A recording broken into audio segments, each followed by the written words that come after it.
Oh shit, you can still hear me? Yeah, I'm here. I'm in this podcast right now. You want to join in it? Hey, Have you hey, watched the is video? yours Nev's Gaming, bro, for Twitter? I don't think so. I don't know. I haven't used Twitter in a long time, Okay. so I don't. If so, that is a ripoff and a copy, and he owes me money, whoever that is. I'm just gonna use your old one. That's fine. Oh snap, we're live. Sweet. Yeah, we live now. We live, baby. We live. All right, so we have one viewer, and I don't know if that's us.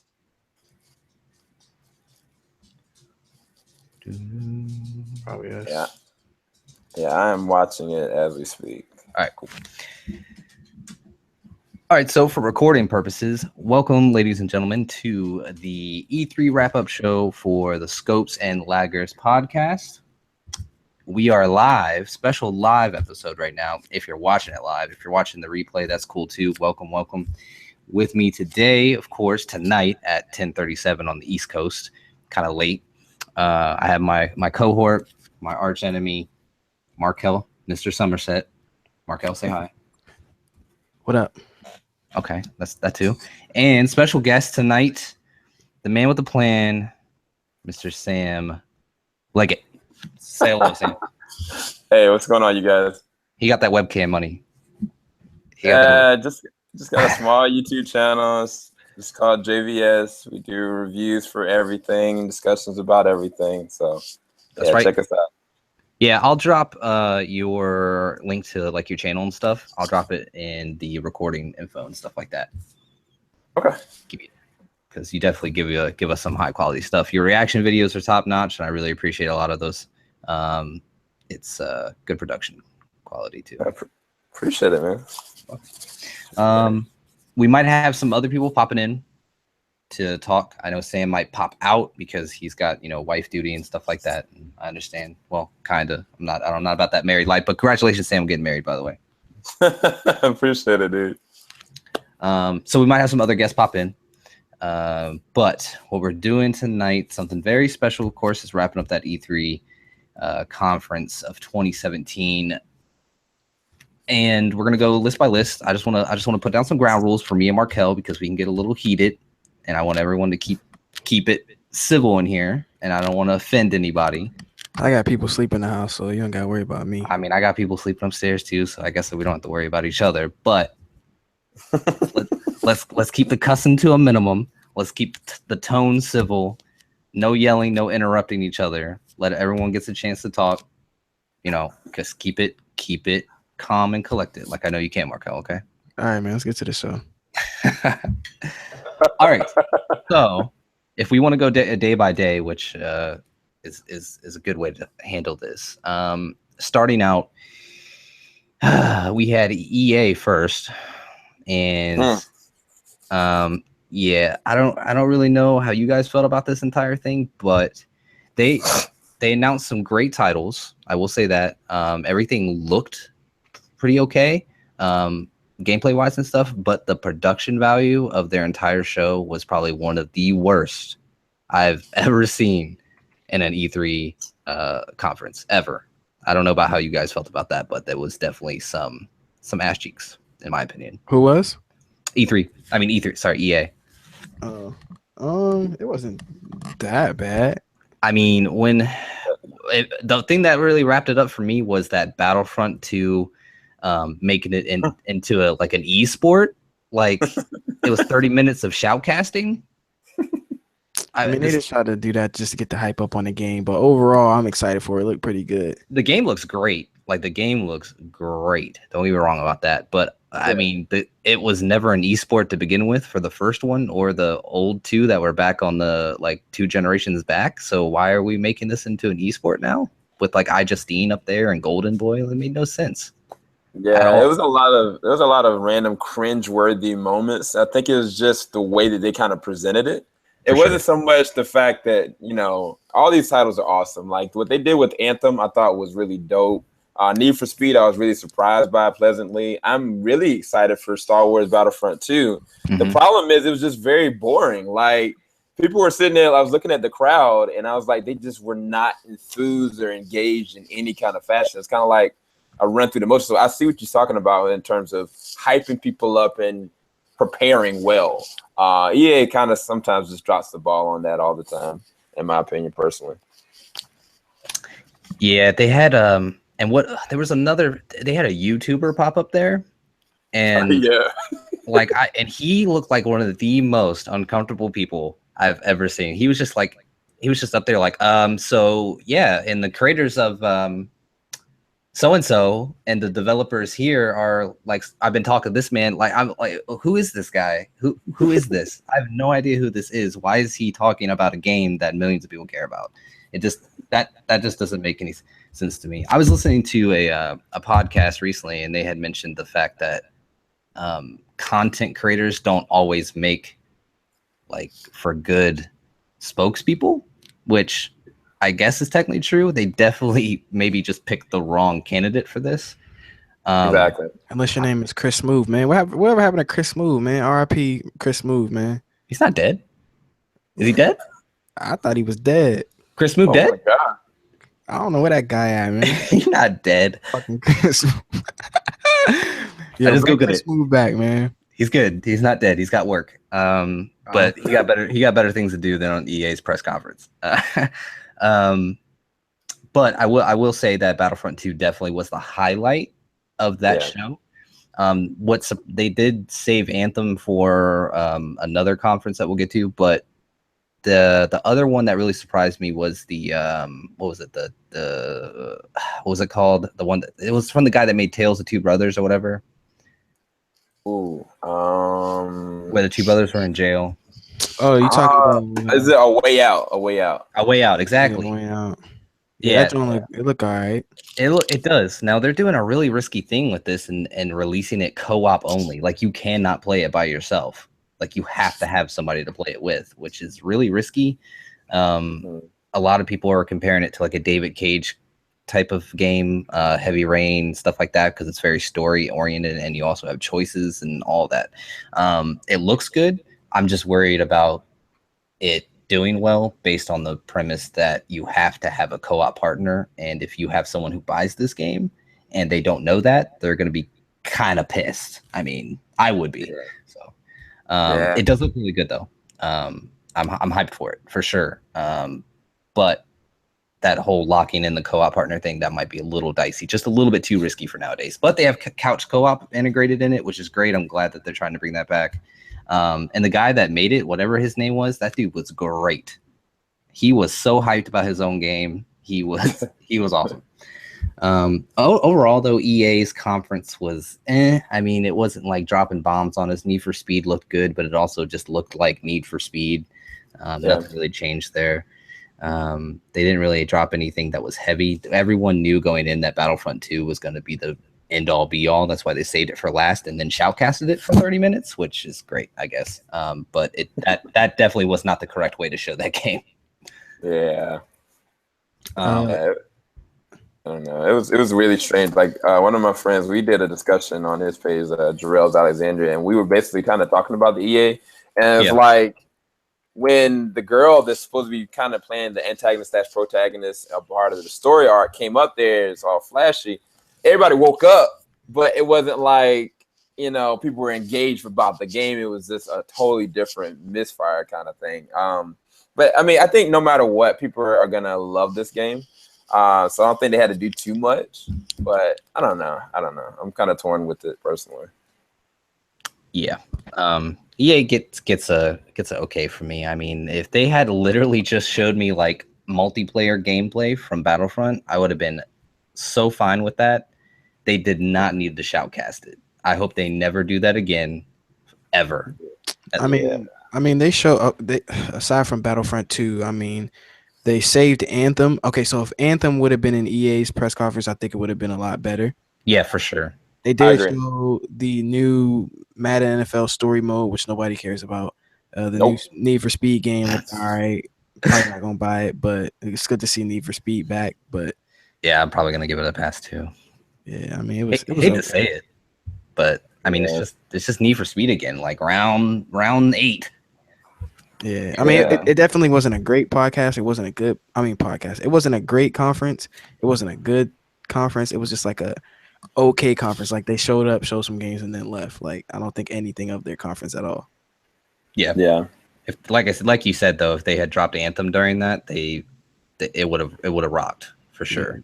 If they could have like been like, oh, and one more thing, and just drop Anthem on everybody, and it would have dropped panties to the floor, no problem. Yeah. But they got that check from Microsoft for that one. So it was it a good move on their side? Probably. I mean, fiscally, sure. But their show was okay. Like I think we're all in agreement there. It was okay. It wasn't the worst one I've ever seen. I've definitely seen some really bad E3 conferences in the past, but this was definitely not it. I hope they just dropped that shoutcasting thing though. Yeah. Moving on, let's just go ahead and get like the third party developers out of the way so we can go on to like Ubisoft now. Microsoft. To start off, I'm looking forward to Far Cry 5. Just to put that out there. I like all the Far Cries. 5 looks pretty good. It also looks like the gameplay is a little bit different from the other ones, a different setting, rather than out in some like tropical jungle or something. You know what I mean? So, I like this one. I'm definitely gonna get it. I like what they're doing with the concept on it too, with the religious type of thing. So yeah, I'm looking forward to that. Yeah. Actually, you know what, Sam? And I know you're a religious man, and so I need to ask your opinion on this. How do you feel about Far Cry 5's approach, honestly? I mean, if I take it too literally, I can go on a blasphemous tangent. But I think from an intrigue and a story perspective, I think it's very engaging and very endearing. Like I'm really curious to see how they're gonna pitch it. Right. And I think it can make for really good storytelling. But it's like I can't sit there and be too overcritical on a game because it's coming out of an artistic, creative place. It's like there's some movies and shows I watch. Like if I look at like what was that show, American Gods, for instance, I could sit there and take and dissect that, and be like, man, this is totally blasphemous. But I love the concept and the artistic bounds that they're gonna go and take from a book and put it to like the silver screen. So I think that they got an interesting approach with it. I'm just curious to see how it's gonna go. Most of the Far Cries have been amazing though. It's not been one that I've kind of looked at as like, that's kind of lackluster. This one actually might be one of the best if they actually pull the cards right. Yeah. I agree. Far Cry 5, and I know that me and Markell talked about this on, I think it was episode 1, our pilot episode. And we had talked about, I think, in my opinion, Ubisoft is using this as like, hey, look, we're edgy. We're touching up on something that a lot of other games won't touch up on. And then we went in to talk about how Outlast 2 kind of went over that edge and went even further with it. But two totally separate games. I would not consider Outlast 2 as big as a name brand as Far Cry 5. It'll definitely move copies. It looks good. I'll probably pick it up myself. And I think a lot of people that are hating on it just simply on the fact that it's like not attacking a religion, but basing a game around it and a story around it. Yeah. And Ubisoft they're pretty decent storytellers from a major publisher side of things. So I think that'll sell well for them. And it was definitely impressive seeing that all in action. They showed Skull and Bones, which Markell looks way better than Sea of Thieves. Okay, is moderately excited for. I was not impressed with it. It literally, for some reason, I got a For Honor on the water with boats. It looked way more, in my opinion, it looked way more impactful. And I think that's the good word that we're going to use for the when we get to the Sony portion of this. But it looked more impactful than Sea of Thieves, in my opinion. I mean, graphically, the game definitely looked better. But the thing about Sea of Thieves is that it's going for a totally separate aesthetic. And it's being developed by Rare. Rare has never been about, like, graphic fidelity. They've always been about straight gameplay. These are the people that developed GoldenEye, one of the most cherished N64 games ever made. Donkey Kong Country 1, 2, and I think 3. those things are classics and they're platform masters, and they've never been about graphic fidelity. So I can understand why they went for that aesthetic. But for Ubisoft to come out with this whole, what was it, is it 5v5 or 6v6 combat, naval combat? When I went through it and I kind of dissected the gameplay and stuff, you can't leave your ship, as far as I could tell. You can't board other ships. All it does is play a cinematic of your crew hopping on, killing them, and then them hopping back on. And Sea of Thieves is completely different. It's all about exploration. You can shoot one of your crew members out of a cannon all the way to an island or to someone else's ship. It's a totally different atmosphere that they're trying to pull off on these two separate games. One is 100% PvP oriented, as far as I can tell. I didn't see any story involved in that game. And you're talking about Skull and Bones, right? Yeah, Skull and Bones, exactly. Yeah. It looked good. Don't get me wrong. It looked great. Basically, what they did was take Black Flag's naval combat and make it a game, which I mean is good, but what they're doing is half-assing it and making it like a straight multiplayer. Barely any story behind it. None of that stuff. No single player experience, and that's the problem. I wasn't impressed by it. I will not buy it. I don't know about other people. From what I could tell, it wasn't a ton of hype behind it either. A lot of people are mad there's no PvE, like player versus environment, inside of the game as well. So, wasn't impressed with that one. Yeah, bless you. I really wasn't. Yeah, God bless you. I really wasn't either personally. Like when I was looking at it from a conceptual standpoint, I was like, "You okay, honey?" Okay. From a conceptual standpoint, I didn't think that it was it was just like Black Flag. Like the naval part of Black Flag is like they took that same exact engine and same exact function and added an extension to it. But like you said, they played it so safe that like what more is it besides PvP? Right. And I was like, okay, if you're gonna do this game, go all out with it. Like make it its own kind of thing, because some people love Black Flag just because of the naval part, not even because of the assassin part. So it's like they could have went leaps and bounds with this one, but they just kind of didn't. But one of the things I think that surprised me with this one was, was it at this one? Was for Beyond Good and Evil with this one. That blew me away. I know it's just a cinematic, but from the fact that they've been talking about this game for years, and then now we're finally actually getting something. Like I was like, sign me up, take my money. Like, exactly. I was freaking out, man. Yeah. If honestly, if Ubisoft had brought up like just a better lineup and then dropped Beyond Good and Evil 2 like that, they would have taken the entire E3. In my opinion, because Beyond Good and Evil has been so longly awaited by tons of people that that's like a treasure right now. Like to see that cinematic is just enough to just whet people's appetite, and it's looking like, as for what I could tell, it looks like a great title. They're gonna go for those graphics. They're gonna go for the gameplay of Beyond Good and Evil, all that good stuff that people love, and I can't wait to see more on it. And I'm glad that they finally, for the love of everything, have finally moved on with making this game a possibility.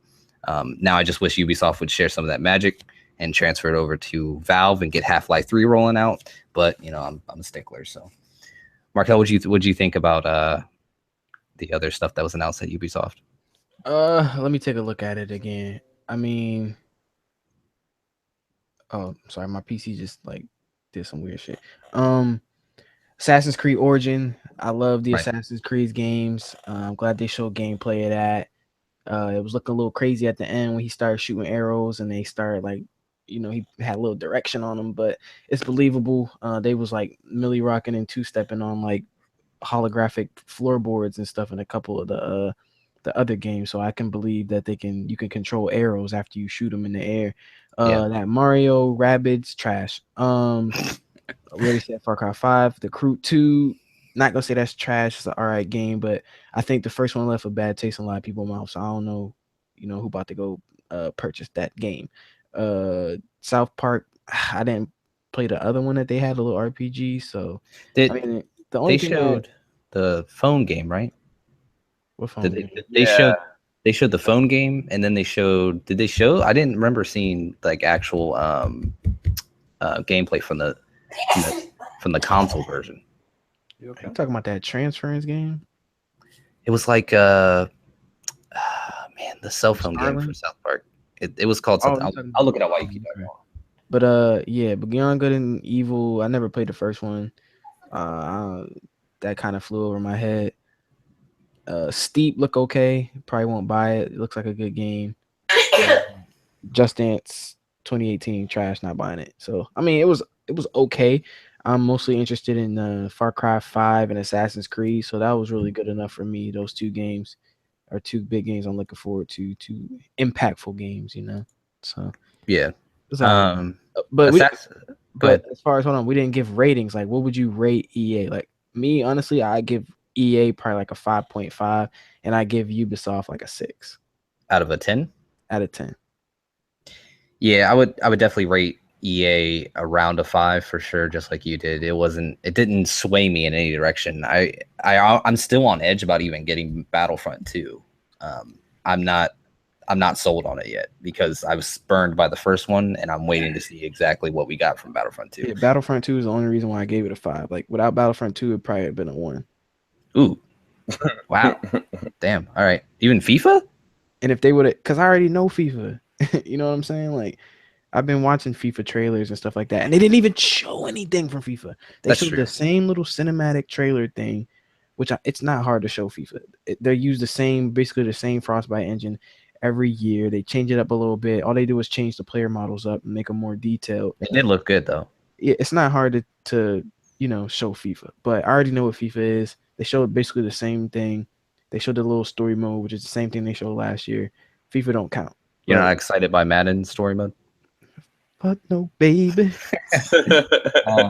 Yeah, I would give it a 5. Same. What would you give EA? I'm in between a 4 and a 5. Kind of like what he said. Like, I mean, I'm kind of biased because I don't play sports games like that anymore. I don't have time to play story mode, do anything. Like, I don't even play 2K like that, even though I can pick it up and play it right now. I love FIFA, though. But it's not anything that's kind of like hyping me out of anything. So I'd probably keep it at like a 5 because Battlefront 1 really disappointed me. This actually looks like what Battlefront should have been. Absolutely. It should have, honestly, in my opinion, just waited up until this point, and we would have, probably had a better experience. For Ubisoft, what do I want? Man, Beyond Good and Evil. You know That's what I'm saying. I'll give it a 6.5 or a 7. Like that for me, I never would have thought that they would have showed up with that. Yeah, that nobody. I honestly, I've looked everywhere on other threads. Nobody was expecting a Beyond Good and Evil drop. Like, I'm pretty sure people thought that ship had sailed. No pun intended for Ubisoft. Yeah, that was crazy. And honestly, they're only getting like a. I would give it like a 6.5, close to a 7, like you did, only simply because of that announcement, which was crazy. And I can't wait to see something about that. And Markell, since honestly, and I'm not dogging you or anything, but since you didn't play the first one, it's kind of interesting to just see how passive you are about that announcement, because I feel like it is definitely a niche thing that people got into before, and it slowly became bigger as it became like a cult hit. Yo, when I seen that joint, I thought they was like showing like the Gorillaz' new album, like they brought it to the stage. I'm like exactly, yeah. What was crazy is I don't think a lot of people are like, oh yeah, that's Beyond Good and Evil. No, we're like that. What is this? What is this? A lot of people had an inkling, but they weren't for sure. But that was great. Next is is kind of a tinier little conference. It was Bethesda. It was. Yeah. I fell asleep on that joint, man. But yeah, Bethesda. There was one good thing that came out of that, and I'm interested to know. And that is Wolfenstein 2, the new Colossus. Like, from a conceptual standpoint, and the fact that I'm getting Wolfenstein finally, and the way that they presented that trailer, that was the only thing that engaged me. That, and I think what was it? Was it the Evil Within 2? The Evil Within 2 and that one were the things that I was like, I thought the whole conference was gonna be some trash, but between those two trailers, it brought it up to a 5 for me because I couldn't believe Wolfenstein 2 came out. Like it really surprised me, and I was really hyped for it because I loved the original. Yeah, it. Now this is the thing about Wolfenstein is why I don't think a lot of people expected an announcement from that. I don't honestly, I don't think the previous game sold all that great. It didn't.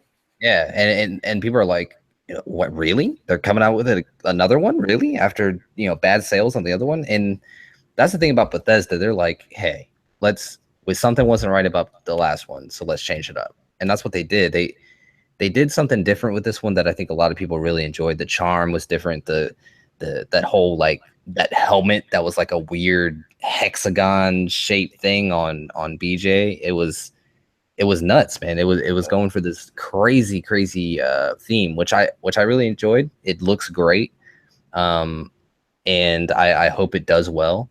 Now the Evil Within, and Markell, did you play Evil Within? No. You knew about it though, right?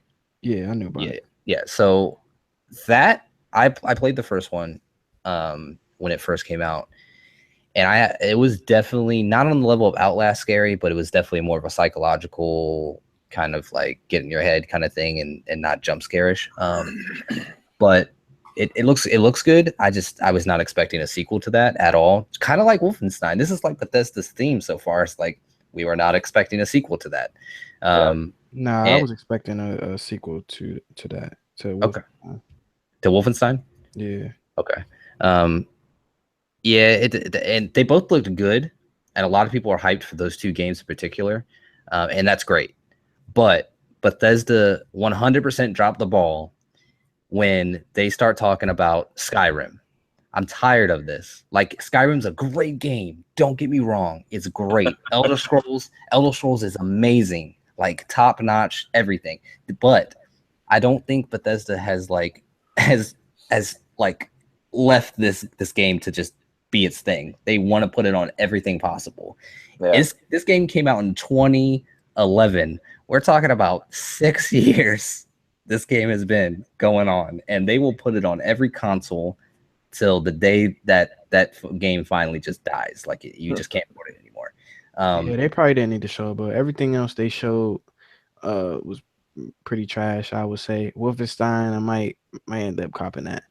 Wolfenstein looks really good. They know how to make a shooter, so yeah, I'll probably give them a 4. That one was good. I would probably around like a 4.5, simply because of the whole Skyrim BS. Like they need to stop. I don't want to see it again next year unless it's another Elder Scrolls. They did touch up on Elder Scrolls Online, which is selling really well with their new expansion and everything like that. That's great. I'm glad they're doing well there.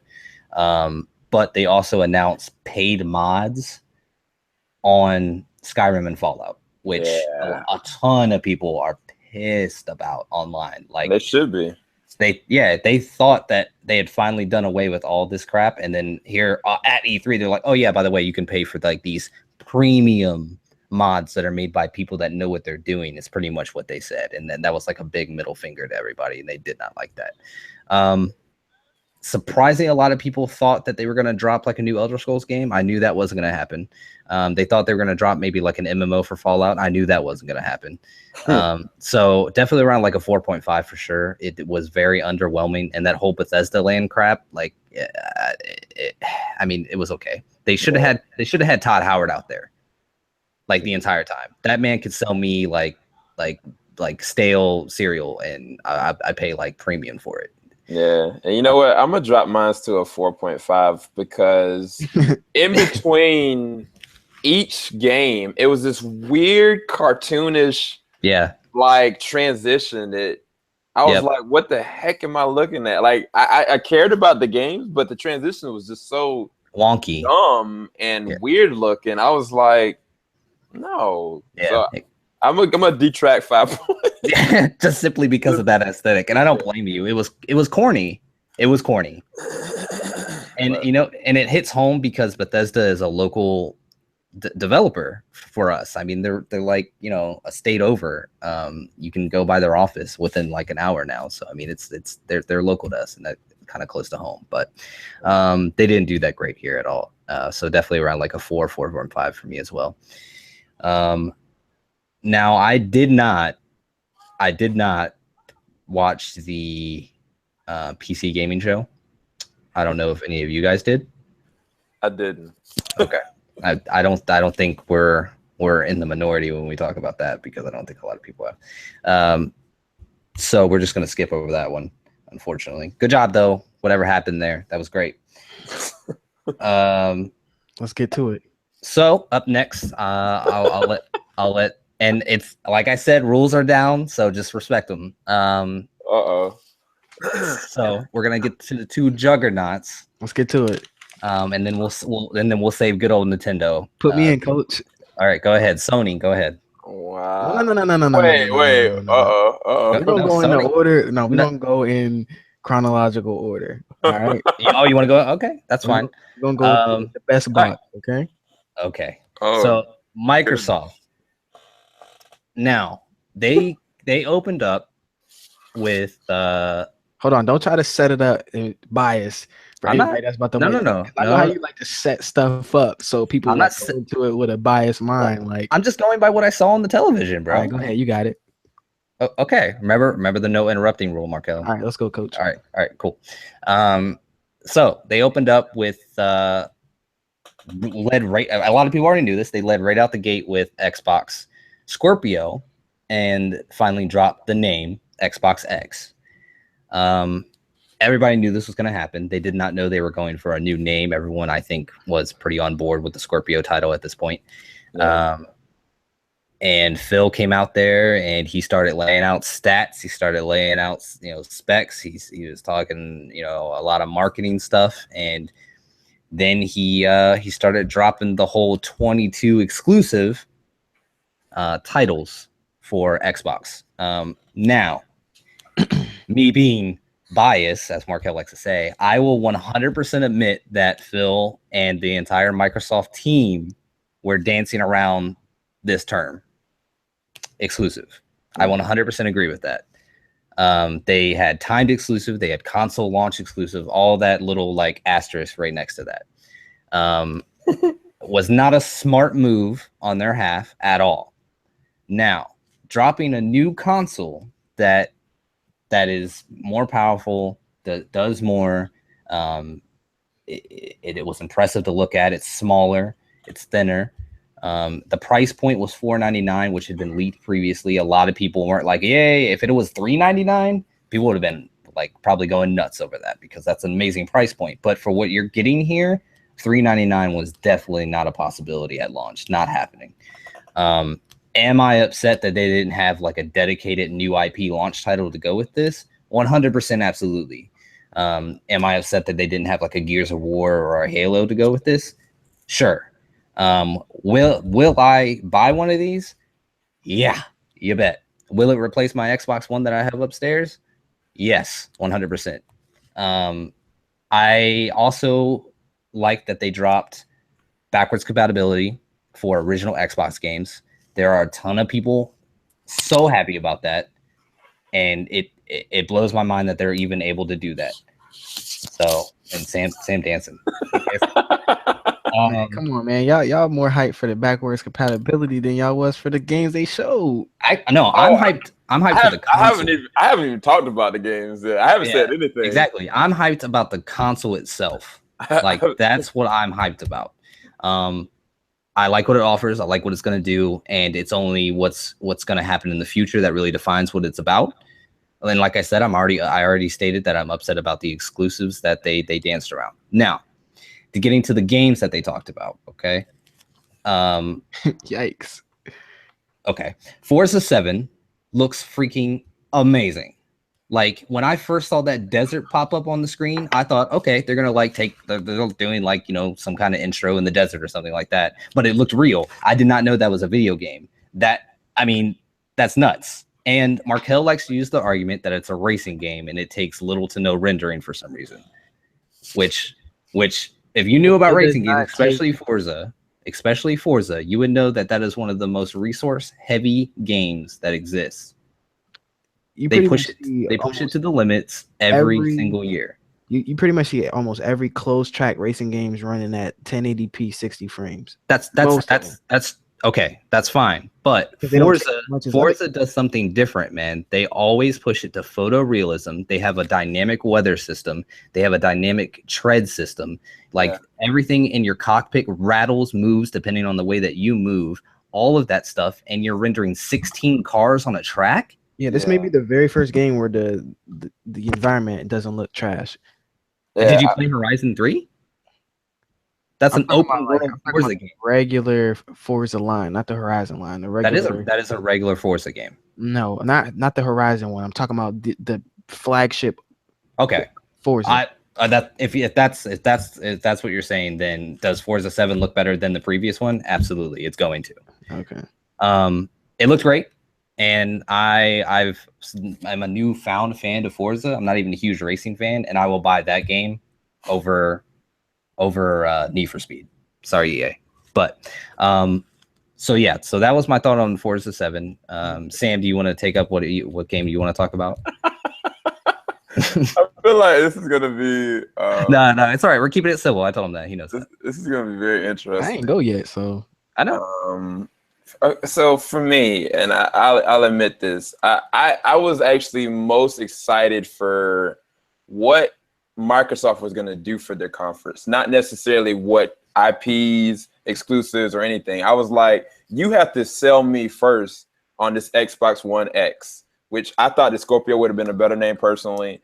Me too. And what they showed me, they went on the technical rant, but they actually did show me certain conceptual ideas of where they want to push this and what it's capable of. Like you kind of said with Forza, when I looked at it, I was like, this looks amazing. I know what, 1080p, 30 frames per second looks like. I've never seen anything true quality 1080p, 60 frames per second, like pushed to a certain limit. You know what I'm saying? So for them to even like showcase anything, like it's still in its infancy beta phases at best. We can't assess until it's actually here, but they gave me enough that like, okay, I will trade in my Xbox One in for that. I have both systems. I have the PS4, I have the Xbox One, and I also have the Switch. But for what they did for this conference, I actually was sold by the Xbox One X. That's the first thing. Now, everything else that preceded that, they had Anthem in this one.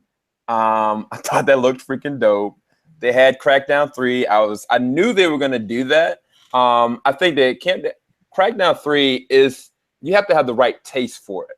If you didn't enjoy the originals, I don't see you being sliced for this one. Like, matter of fact, some people were talking trash about it. I was like, dude, I can't wait to destroy some stuff. I thought the Dragon Ball Z Fighter, even though it's not like an exclusive IP, I thought that looked freaking amazing. I was geeking out about that. Life is Strange. I actually enjoyed the very first one.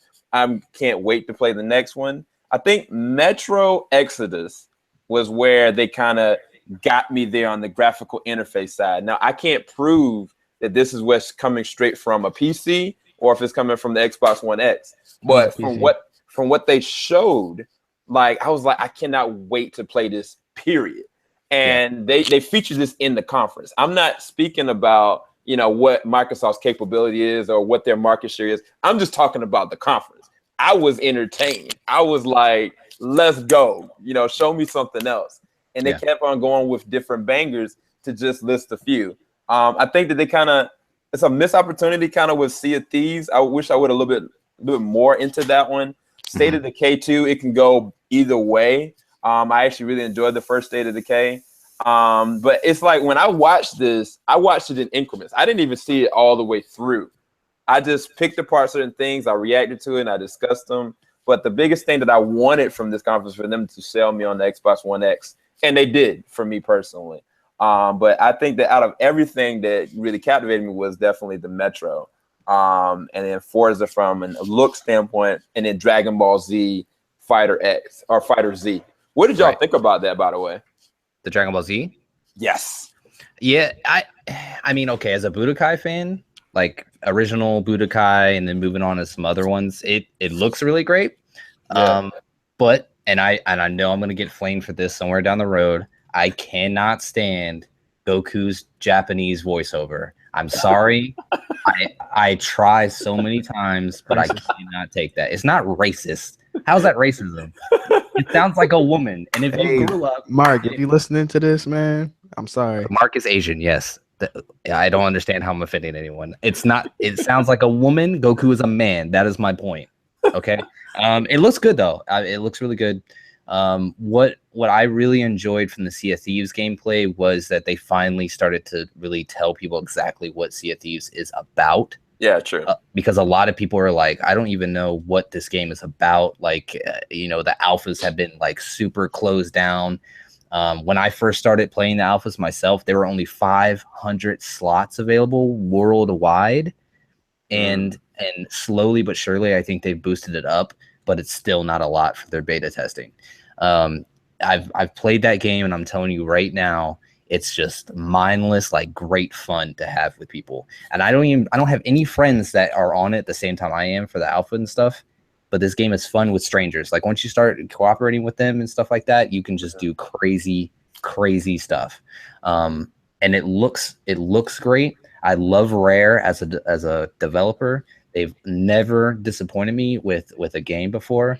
And we're talking about the people that made Banjo-Kazooie here right now. Like the pedigree is just on point with these people, and I'm so glad they're taking their time with it and slowly trickling information out. Could have been handled probably a better way. Yeah, they probably could have presented it without that snarky overtone commentator over the top of it. But that's what the game is. It's meant to be fun.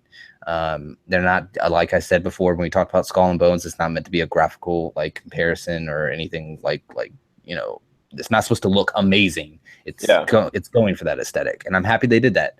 I'm really psyched for a lot of the indie games that they have coming out as well.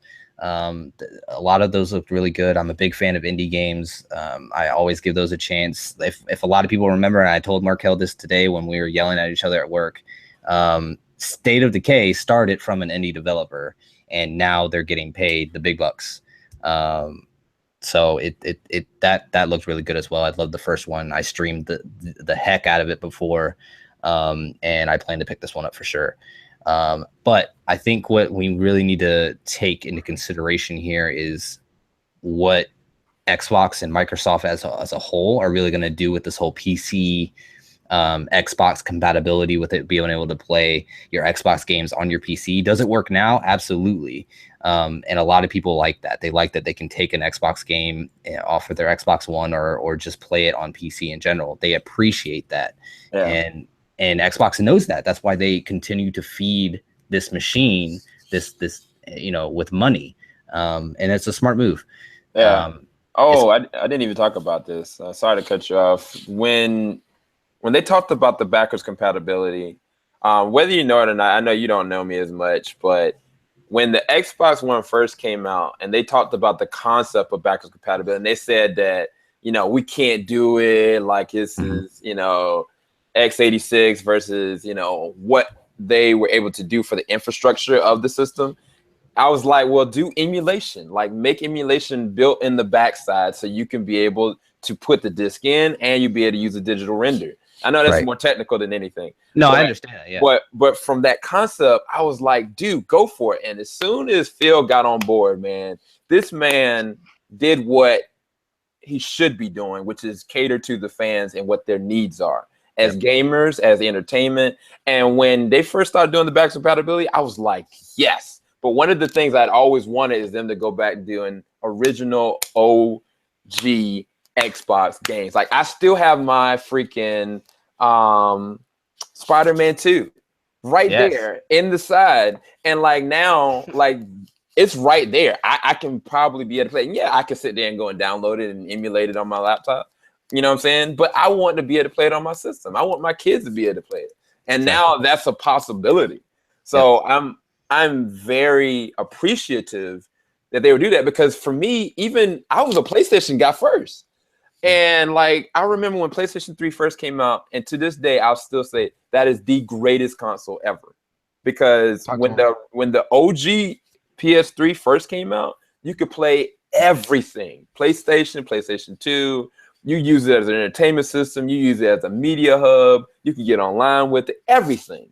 And then they kind of downgraded, and then by the PS4 came out, I was like, I'm not gonna buy this. And now it's gotten to a point that, like it's meeting those standards, but still you know, I just was looking for a little bit more from Sony, and they have that capacity, and I think they probably will. But I'm just really appreciative of what, you know, Xbox did in that moment, talking about the OG Xbox backwards compatibility. I couldn't believe it. I was floored by that. Yeah.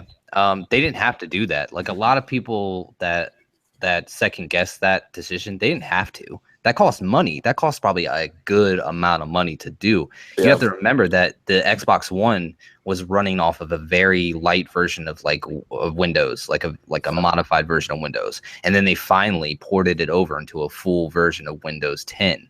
This is a PC. Like this is a PC in front of you. It's running Windows 10. And now I think that's what finally allowed them to do that, to do the emulation, to do all of that stuff. And a lot of people are really appreciative of it. And I, as an Xbox fan and as of games that I played back on the original Xbox, I'm down, man. I'm like, I want to play these old games. Like I still, in my attic, I have a box full of my original Xbox games. And I can't wait to pop them in to my Xbox One X, if at that time, that's finally when it's released, and play them. Like that's something that excites me. The demographic for an Xbox player is around 25 and up.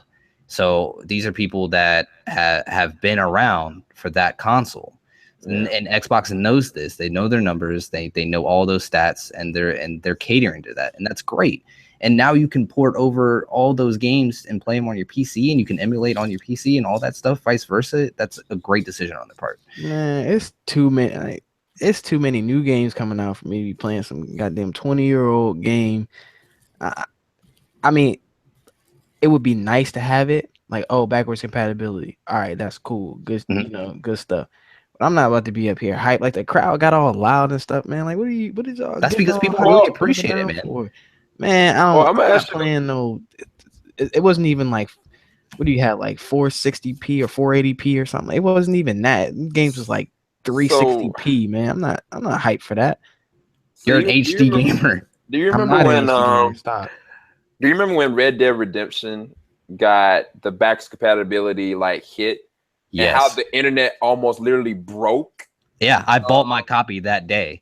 And I mean, I'm curious to see, Markell, what did you feel in that moment? Because like for me, that was one of the greatest games, period. And for them to allow me to be able to, you know, get access to it, I think that is the motivation where people are feeling those kind of emotions. I'm just curious. I mean, did you get hyped over that, or? I mean, not really. I mean, that's just not me. I'm just the type of dude that's like, you know, I want new stuff to come out. Yeah, it's cool to go back every once in a while, like in dry spells in between new releases and stuff. Like, oh, let me go back and play Ratchet and Clank, the first one, or let me go back and play like the first Jack and Daxter real quick. But I'm not getting hyped, and I'm not saying that Xbox did it. Maybe they did, maybe they didn't, because they don't have nothing else. But like I don't know. Like it's like, oh, we're not gonna show you no brand new IP for the Xbox One X, but here, let's try to throw this in here to kind of get people to, you know, kind of like us again. Like, oh, they're gonna give us backwards compatibility. Oh, let's give them a pass. They like I think that was a cop out. I think it's hard to delegate that though, because it's like last year, 2016. You know what I'm saying? Like Nintendo had their joint with the Switch. And on top of Nintendo, like you had PlayStation with the PlayStation Pro. Both of them wanted to concentrate on people trying to buy their systems. Nintendo had, in my opinion, a better advantage because this is a hybrid system. Like nobody had ever even thought about something like this even being possible, let alone whatever. Tablet home console, you mean? Yeah. And so from a concept standpoint, their only flagship they had was, you know what I'm saying, Legend of Zelda. Yes. Now they talked about the prospect of Mario Odyssey, but they put it on the back fold of that. That's because they didn't have anything else. Like Nintendo was bleeding. You know what I'm saying? Like with PlayStation, with their system, they didn't have to add any IP to it. Yeah, every single trailer that we got here, we got last year. And they talked about the concept of what they could do with it and what the Pro will be able to show with it. But specifically what they were trying to push was the VR. They tried to push that Batman Arkham VR, and they tried to push something else. And I understand, you know, trying to attach, but that wasn't like their main aim game. You know what I'm saying? I think that more than anything with the Xbox One X, They just wanted people to know, you know, this exists. It is that powerful. It's capable. I think, yeah, it would have been definitely a great advantage if they had a new IP to come with it. You know, imagine if they would have had Rocksteady. Say Rocksteady, they were like, we got a brand new Superman game, and it's going to be going off of the engine for, you know, this Xbox One X. We want to show you what 1080p, 30 frames per second flying through the air is like. That would have been dope. But I don't think that was their end game. Like, honestly, everybody's conference felt really safe to me. I don't feel like anybody kind of went in for somebody's jugular. I felt like they were just trying to save face and do what they had to do at the time. But I think that's where that came from, Markell, honestly. But okay, so let's just do a quick overview of Xbox real quick. Hold on, before we do the overview, there's one issue that Markell brought up earlier about not here, but when we were talking at work about the price point for the X. So it's $499, right, for this game, not game, console, and it comes with a controller, all that stuff, you know, your basic default setup. Now, do you recall what the Sony PlayStation VR launched at price point wise? It was $500 for not a console, VR headset with some Move controllers. That's it. So I've been hearing a lot about like Sony fans are like, oh, they have $500. It's never going to happen. I mean, your company put up a VR headset for $499. First of all, don't say my company because I'm not a corporate slave. I wasn't talking. Okay. Okay. But hold on. Second of all, hold on. Remember, that's not triggered. Remember what the rule is. Don't interrupt. Now, I wasn't talking about you. I was talking in response to comments that I've read. Is what I'm saying. Not you first. It was $499 when it released, and it's not a great thing either, by the way. So this is a new console that we're getting. It's more powerful than the Pro. It has UHD playback. This thing is going to load your games faster. It's going to play them better. All multi-plats are going to play better on this X versus a PS4 Pro. At the standing moment, specs versus spec. Now, of course, everything's going to play super great on a gaming rig PC wise. That's great, but that's not the equation we're talking about. People are going to buy this. I guarantee you. I'm one. I know a bunch of other people that are already on board for it. There's no Connect included. None of that nonsense. It's slimmer. It looks better. I can use it as a media hub for my home theater. Whatever I want to do with this, I can do it. I can hook it up to my computer. It works perfectly with my PC because I can take my Xbox games and put them on there, vice versa. And now I have backwards compatibility for icing on top of the cake. And that's just what we know so far of what they're coming out with. Next E3, I guarantee you, you're going to see something like something drop. And because this was the year for the X. This was the year for their console reveal. It was not about dropping hot exclusives. That's not what it was about. It was about dropping a new console. Well, to play the ref in this, Markell, what did you think about the conference? Not the concept of Microsoft and because I think that's a whole different section we can really talk about from all these conferences. Like, what was it exclusive that we really got?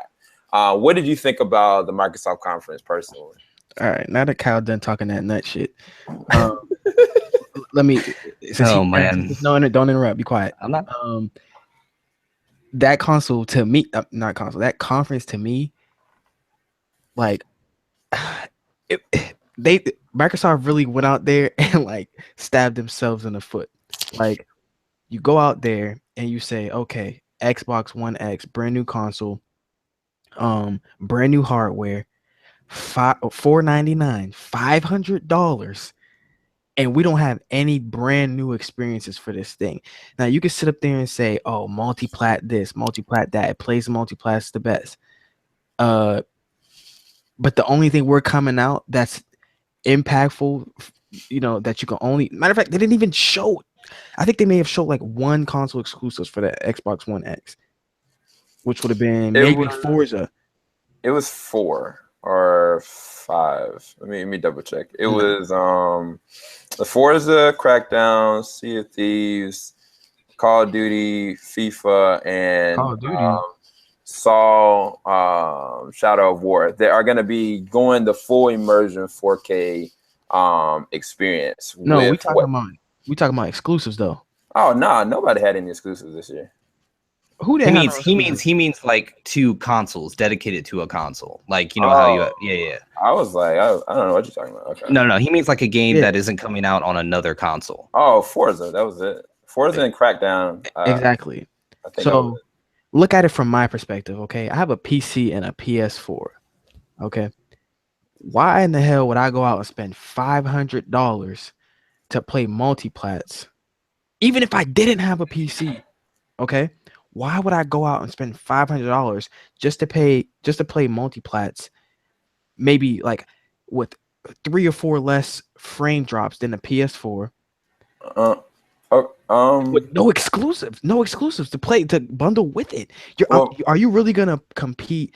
Are you really gonna say Sea of Thieves, Crackdown 3, which looks like Crackdown 2 and 1, all right, ease up, Forza 7 is honestly more impactful than Spider-Man, Last of Us 2, God of War 4, Days Gone, Detroit Become Human.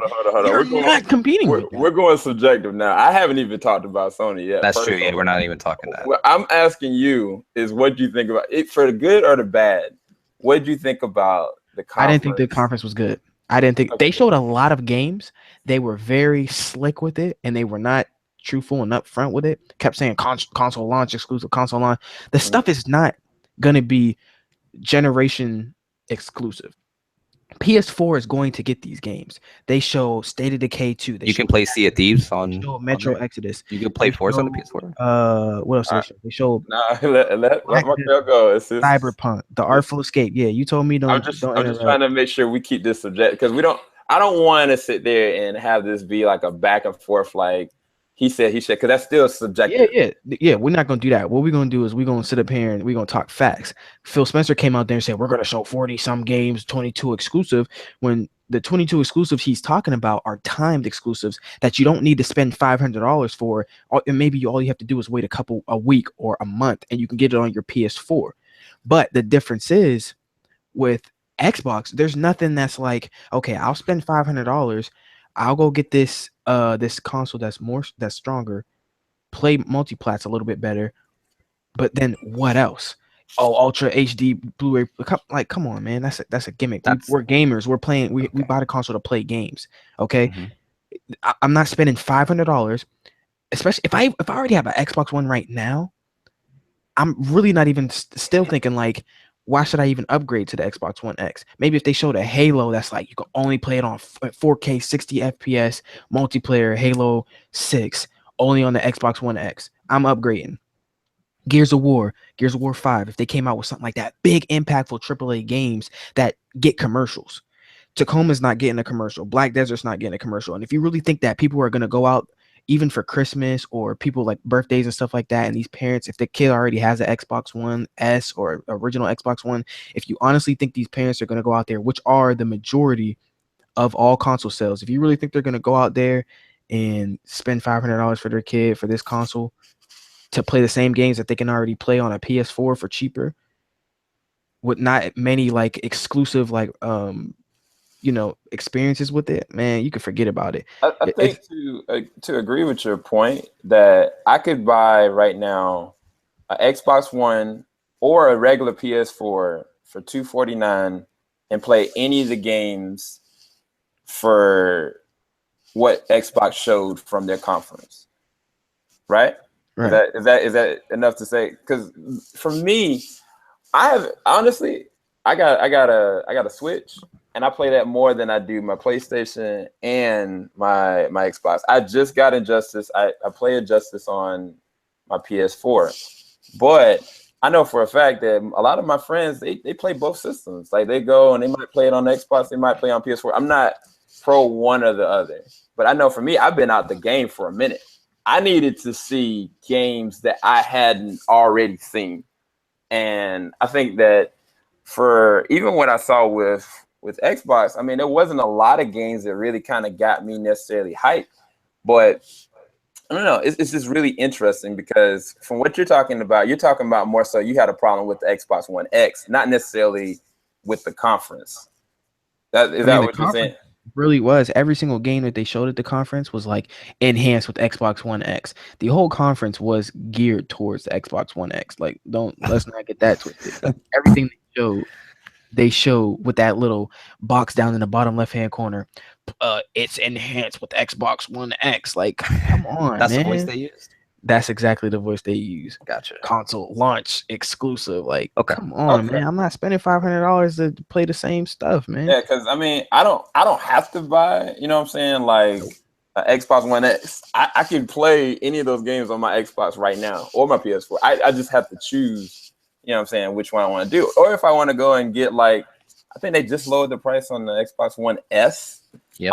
To like $3 or whatever. So I mean, I could really do that too.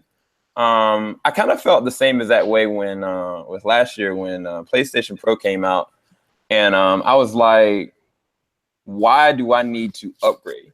Did you upgrade, Markell, to the PlayStation Pro? Sure didn't. Why? I didn't need to. Like, what? I was never pro PlayStation 4 Pro. It's no point of them unless you're going to come out with a whole new generation now. Exactly. There's no point in these upgraded systems. I could care less for the PS4 Pro. That's why Kyle likes to sit here like, oh, you're Sony biased. I'm not. I had a 360 for the last. I don't sound like that. You do. Anyway, I don't. This is my voice currently. All I'm saying is they showed y'all a $500 console and they didn't give y'all any big hitters besides Forza. So like everything has like that's not true, but okay. Like everything, like even every like NBA team has this big hitting athletes. The Cavaliers, you think LeBron James. The Warriors, you think Curry and Kevin Durant. You take it to the Knicks, you think Carmelo Anthony. When you think PlayStation, you think hard hitters. You think God of War. You think Last of Us. You think Uncharted. When you think Xbox, you think Gears of War, Halo. Okay. They didn't show any of their hard hitters with a brand new $500 console. And they didn't even give y'all a hint of Halo or Gears. They didn't even tell y'all if it's coming out. So me as a consumer, even if I have a PC, if I have a PS4, if I already own an Xbox right now, they didn't show me anything to where I'm like, it's worth $500 to buy this because I know I'm getting Halo 6 next March. I know I'm getting Gears 5 this December. They didn't show none of that. So the consensus is for you, they didn't sell you, and that was nothing. Because from your perception that the entire conference was centered only around the Xbox One X, and because of that, they didn't sell you. Then vis-a-vis like the conference itself failed you. Right. And even if I'm not saying that it was about the Xbox One X, what did they show for the Xbox One? The last exclusive y'all had this year, we're 6 months into the year. The only exclusive y'all have had this year is what? Halo Wars 2? Even Xbox One owners, what do they have to look forward to? A bunch of indies? I mean, you look on the PlayStation side, you've already had Horizon Zero Dawn, Persona 5, Nier Automata, Neo, Gravity Rush 2. You've had all of these exclusives already 6 months in. What do you have to look forward to as an Xbox fan? I mean, I don't know who's y'all. I got both systems, but Kyle, for me, he's talking to me. Yeah. Okay, so can I reply now to this absolute travesty that's spewing out? Okay, so number one, Markell, this console is not aimed at you. It's not even aimed at me. It's not aimed at Sam. It's not aimed at anyone except people that either haven't jumped on board with an Xbox or people that are looking for a media hub 4K UHD player. They didn't say nothing about their. Are you? You don't have to, man. Hey, let me talk. It's Xbox, man. It's Microsoft. What are they initially? They're a what? They're a software engineering company before anything else. So they are making this thing a staple in your living room, regardless. Now, what do you mean how? You can take anything that media-wise and play it now. Do they even show anything on the box? They don't need to. That's a general knowledge if you know Xbox that's a capability that it has now. But you just said people that don't have Xbox currently. You're interrupting. You sound real crazy right now. That's why. Okay. But go ahead. You got it. You're interrupting. Now, that you don't need to say that about Xbox, man. That's a general consensus that people know. Oh, that's right. It's Microsoft, so it hooks up to my PC. No problem. I can do whatever I want. I can stream anything I want. Apps, the Xbox Live service is great. All that stuff. It's one whole package for people that haven't jumped on board with this now. And I already admitted before we even started that they needed a like you like to use this heavy hitter since you had your fame, 50 minutes of fame on the radio show and all that stuff. Anyways, this heavy hitter that they needed. This is the in November. That's when the console comes out.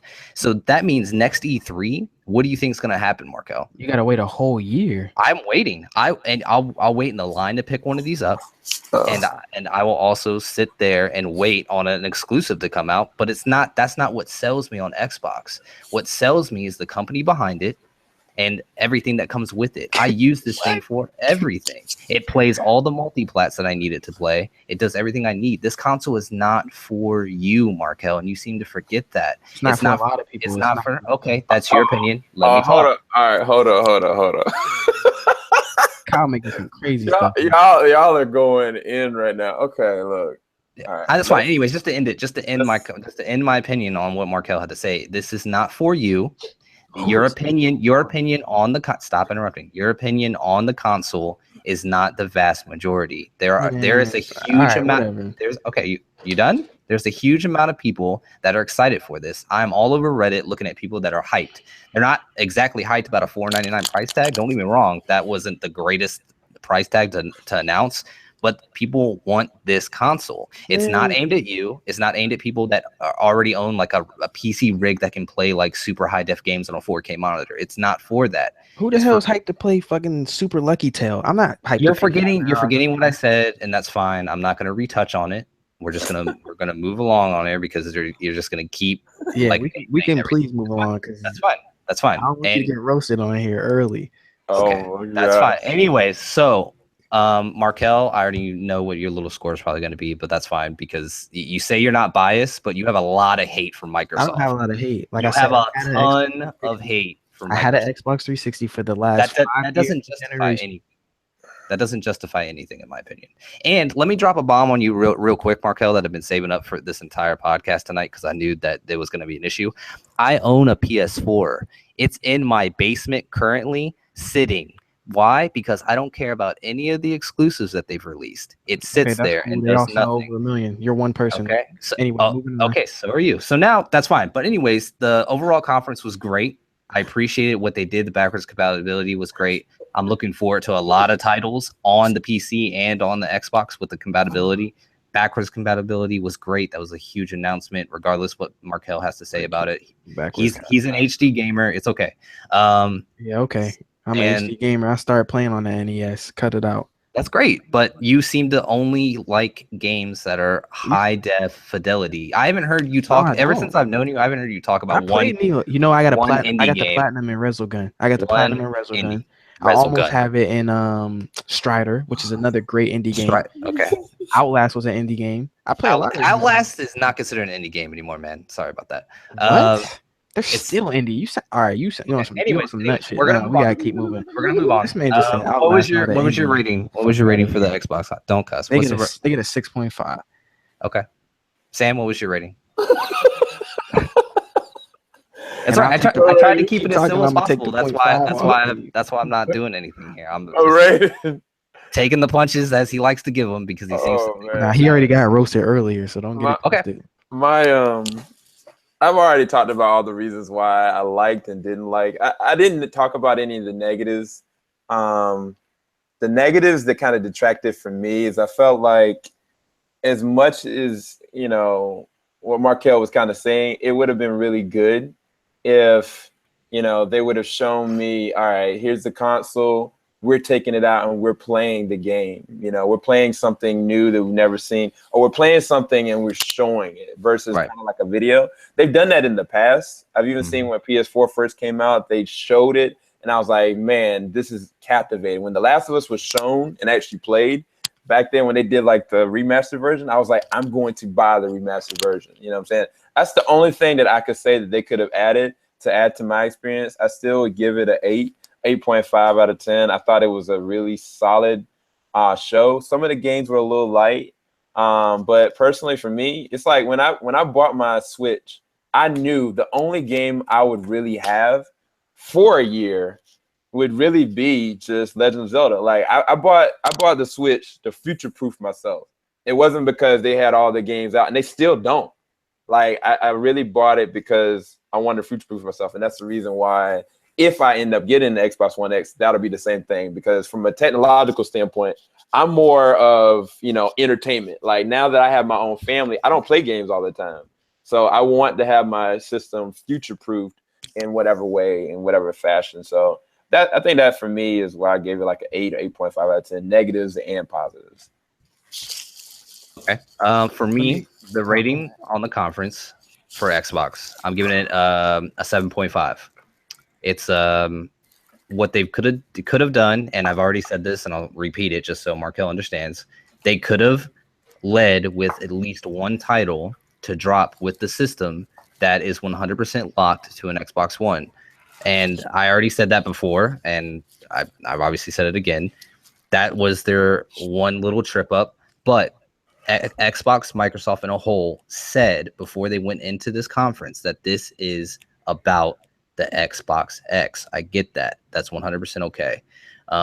But they were definitely lacking at least one really big game to lead with. And I understand that that's the future of the console. Once it launches in November, we're going to start getting more and more information about what's actually this thing's actually going to do.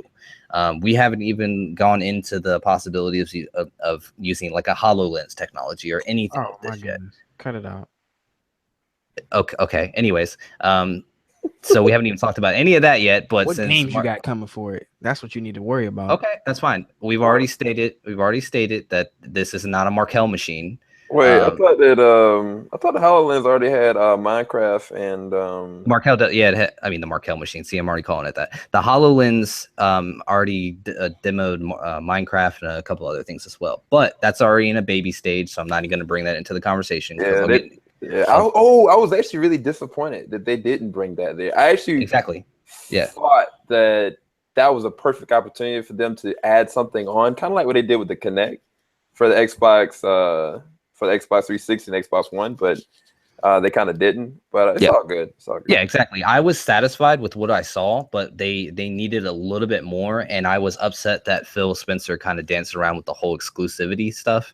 Like, just be upfront and just be like, if it's a timed exclusive, just be 100% with it. That's fine. Don't just come out the gate saying 22 exclusives, because in everyone's head, they're thinking, 22 titles that are 100% dedicated to this console and nothing else. And that wasn't the case. And that was the one issue I had with it. Overall, the showmanship of the entire conference was amazing. There were no hiccups with it, nothing. And Phil Spencer came out there and rocked the audience like I thought he would. He's a great showman, so I really appreciate what he brought to the conference as well. And I give them bonus points for having the software engineer and the hardware engineer, whatever his name was, come out there and talk about the specs. That was really cool as well. What they should have did when he came out there, he should have said, "We about to show you a bunch of games running on the Xbox One X.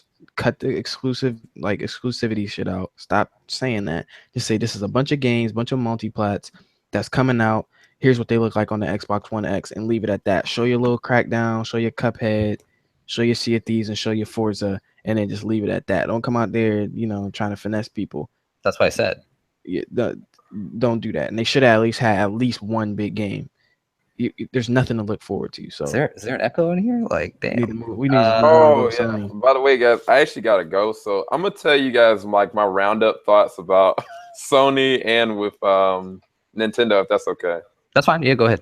All right. So for Sony, I actually honestly I was the most excited for Sony than any other conference, because Sony, no matter what, they always bring it in some way, shape, or form, with not even just games, but just the showmanship.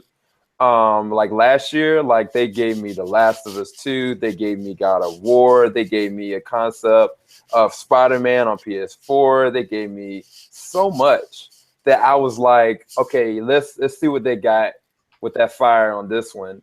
And I felt like it was really strange. Like they started off with like these guys like on these kind of like little bongos, and then all of a sudden, like I was like, oh, okay, this is catering to, probably a Nathan Drake kind of situation. And I found out, yeah, it was. And then all of a sudden, then they go to different DLC for games that are already out, and I was like, that's really weird. I kind of figured they were going to start with like God of War, and then they spent a long time with the VR, and I understand it from a conceptual standpoint, kind of like what Microsoft did with their Xbox One X. They wanted to showcase, what it could do with different products. And I mean, I was like, okay, cool. Like, this is awesome. Skyrim, this is cool. But I was kind of really starting to get a little underwhelmed, and I was starting to look into the crowd. The crowd was getting underwhelmed. And by the time God of War came up, I was like, all right, snap. That footage was lit. Then they showed Shadow of Colossus. That footage was lit. And then after that, the only thing I personally remember was Spider-Man. And for what they got for Spider-Man, I will buy it day one. I cannot wait for Spider-Man. I thought that the demo was great. I want to play the demo personally myself. Yep. But the problem that I had with Sony in general is that everything that I saw, I already saw in 2016. I think part of that is they didn't have to prove anything. Microsoft had everything to really technically prove because they have a brand new system. But at the same time, like, you can't be as lax at E3. I understand you got PAX. I understand you got PSX. There you go. But the reality is, for E3, for me, they were very underwhelming. They did not show up the way that I wanted them to. Even if they would have been like, had something come out of the air, like with The Last of Us, to show us a gameplay video or show something else new, they just didn't give it to me. Like, I legit was underwhelmed, unfortunately. But the footage that I did get and the exclusive that they did give me, I knew that those were going to be great. Like, they didn't have to prove it. Even if they didn't even show them, I knew it was going to be great. But the problem is that if they weren't there, if Spider-Man wasn't there, it would have been a detriment to the perception of the consumers as to like why didn't Sony give us something kind of to get us riled up into the rest of the week. And then I'll say for Nintendo's just being dumb like Nintendo always. Them ninjas, like, only thing that I was looking forward to from Nintendo is I wanted them to give me more features from my Switch. I wanted like Netflix usage, Hulu. I wanted interface as far as the internet. They didn't give me that.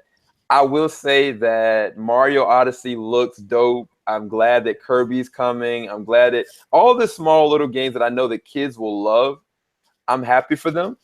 It's just they didn't bring anything new to the table necessarily for me either. They kind of like took a small nosedive because it was very short. It felt like it was only like 30 to 40 minutes only. But I will say that Mario Odyssey, I would definitely buy if I could. I got to talk with wifey about that one. But personally, I thought that Nintendo was just being Nintendo. They just playing it guarded, playing it safe. I wanted them to tell me more that my Switch can do, but they didn't give me anything. So for Nintendo, I'd give them like a 6 or 6.5 out of 10. Unfortunately, for PlayStation, I'd give them a 5. Reason why I'm giving them a 5 the reason why I'm giving them a 5 is because if I go back and I can literally do this, I can go on YouTube right now, go to E3 2016, and I would give it a 10 because the reality is everything that I saw for this 2017, it was nothing compared to what it was last. Even Days Gone, the Days Gone trailer for last year was better than this trailer. Nah, I disagree with that. So I'm just telling you for me. I'm telling you for me, everything that I got for PlayStation, they already showed me, and I could go and pull up another video from last year and have a better time and be more thrilled because like that was the emotion that I kind of felt. For this one, unfortunately, I was just really underwhelmed. No matter what, I'm gonna be getting God of War. No matter what, I'm getting Spider-Man. They've already sold me on that last year. So it's like, for me, I'm not getting a VR system. Like Markell said, like there's no reason to push for a Pro. And then I'm trying to think of anything else. Like Days Gone is up in the air with me now because Days Gone kind of looked more like a a hybrid of a Last of Us mixed with something else that I was like more hyped about it last year than I was this year, unfortunately. But God of War, the conceptual design for it and the writing on it, I think it's going to be a really great game. But I cannot give it, unfortunately, for the PlayStation conference, no more than like a 5. So you gave it less than you gave like Ubisoft. Like, come on, man. If you're gonna give PlayStation a 5, you gotta give Xbox like a 3. It don't matter. I can't. I mean, the reality is, Markell, like, unfortunately, that's, you know what I'm saying, that's just my opinion, man. Like, I just was underwhelmed. Like, I went into it with high expectations, and I went into it with another person that's a high YouTuber that he never played games. He never played any of the games. He didn't see 2016. He heard about like games like Death Stranding. He heard about games like The Last of Us. He understood the conceptual design of what Rockstar could bring. None of that got brought to any of them. So what did you think you were going to see, though? So, what do you mean? So you had high hopes. What did you think you were going to see? I mean, I thought I'd at least get The Last of Us, personally. I mean, we already know The Last of Us is coming. Like, I understand they could probably show some gameplay. No, I mean, you're asking me. I'm telling you. I thought that I would see The Last of Us. I thought that I would get some kind of conceptual design of what they were going to do moving forward with any other, new exclusive that they're going to have. Like, I only got DLC information, and I only got the trailers for games that I already knew were already coming. So it's like, for me, like, Xbox showed you nothing, though. No, I'm telling you that for me, like, I didn't know Crackdown. I'm just saying. You knew Crackdown. Everybody knew Crackdown was coming, man. That's been out there for a while. And that's the difference between like you and me, Markell. Like, I haven't been gaming like that, bro. Like, I know about Last of Us because like that was one of the best games ever. I saw a 2016 version that made me anticipate, Spider-Man is a given to be here. Mm-hmm. I knew that, Rockstar was working on, Red Dead. That wasn't here. That's normally something that Rockstar normally caters to Sony, and they didn't. So, I mean, for me personally, I was just underwhelmed. And that just don't make no sense to me when Sony show you actual games that's coming, and Xbox don't show you nothing. They showed you nothing at all about what's coming. Even though we seen the stuff last year, I mean, Markell, you don't have to sway me, man. I'm just. No, I'm not swaying you. I'm talking to the podcast in general. Oh, okay. You can't be underwhelmed from what Sony showed when Xbox showed nothing at all. There's no logic in that. But I gotta go. Yeah, I gotta go. I just wanted to let you guys know my final 2 thoughts on those. Thanks for having me on, you guys. Thanks, Sam. Yeah, I really appreciate it. All right, man. Later. All right, Markell, go ahead. Like I was saying, there's no way there's no way you could say, oh, Microsoft get a, what do you give Microsoft, 8? And then there's no way you could give Sony a 5 for showing way more impactful games that are coming when Xbox showed you a bunch of indie games releasing this year and said nothing about any of their big games coming in the future. That don't make any sense. I don't care if they showed the same exact trailers from last year. Right. What new gameplay? Man, fuck out of here. That don't make no sense. Okay. I mean, 0 sense at all.